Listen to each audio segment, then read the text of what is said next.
Hey everyone, this is DWS Darius, and right now you're looking at the top of my 210-gallon aquarium. I think it's pretty safe to say that this tank is turning into a paludarium. So for those of you who don't know, a paludarium is kind of like a fish tank, only instead of all aquatic life, it has partial aquatic and partial terrestrial life. This all started a couple of months ago when I added one little clipping of the pothos plant. This is a common vine house plant people use around their house. And I see a lot of videos about this plant, so I decided to add one little clipping to this tank. I added it back there in the back, and you can see this plant is just taking over, and it's just looking awesome. Okay, so to better understand how I'm able to grow these plants like this, and just how I have this much space, we have to take a couple of steps back.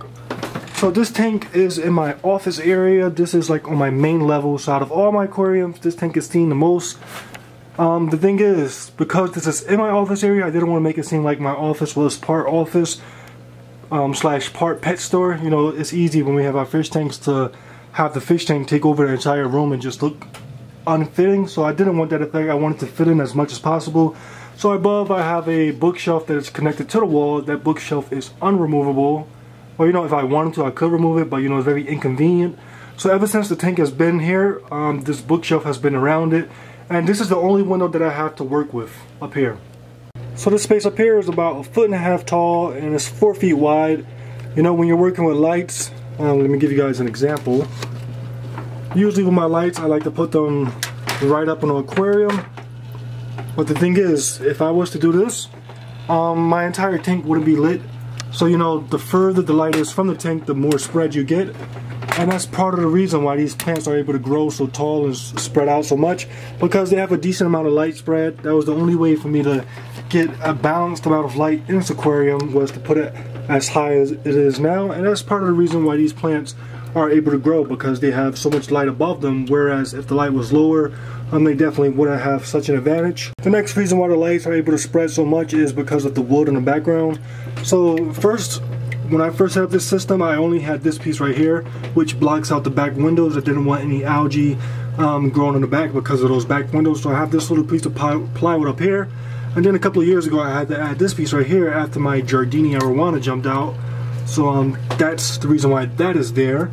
I have these little stumps of driftwood because these are actually tree roots. I took them from a nearby tree that was falling down. I have a video on it.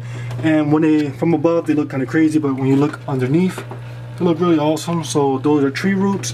And I also have this little piece of driftwood right here. So all these pieces of driftwood, all these pieces of wood, this is what allows this plant to spread so much. It attaches, you can see, it attaches to the wood, it attaches to the plywood, and it just gives a decent advantage for the plant to crawl and to spread easily.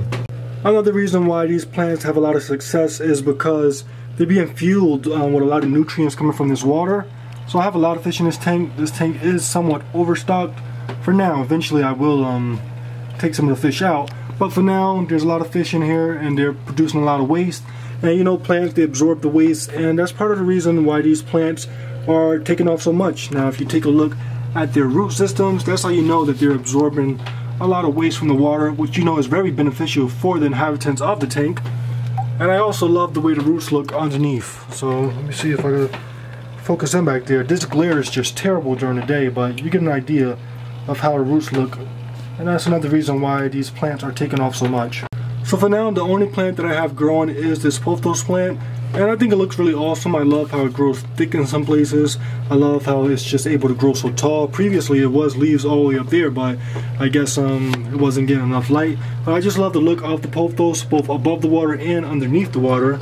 I love how fast it grows and how easy it is to take care of. But eventually I may add a few other plants. Like I have some moss starting to grow out of the water right here. This is regular flame moss, and they're starting to grow out of the water. I might add some moss to this one as well. And then if you look back there, I have a floating planter. I don't have a plant for it yet, but I will add a plant in there. And I may put another one right here just to give it a little bit more of a full effect. And it's just awesome because these plants, they look good up here. They provide safety for the fish. My Hujatagar was just over here a couple of minutes ago. You know, he loves the safety of these plants. It brings just more of a natural effect to the aquarium. and you know it's just absorbing all these excess nutrients, all the nitrates and ammonia and all that stuff. It's taking care of it, so just a very beautiful addition to the aquarium and very beneficial. Okay everyone, so that's been a look at the 210 gallon tank, which is becoming somewhat of a paludarium with that upper terrestrial life. Hopefully in the future I could give you guys a look at it when I add a few more plants. It's just really awesome to see, and you know, it came unexpectedly. One day I just decided to add a little clipping of the pothos plant, and it just grew and grew and grew, and it looks pretty awesome. So let me know what you guys think about this video. If you like this video, make sure you hit the thumbs up button. If you want more, make sure you subscribe, and I'll see you on the next one.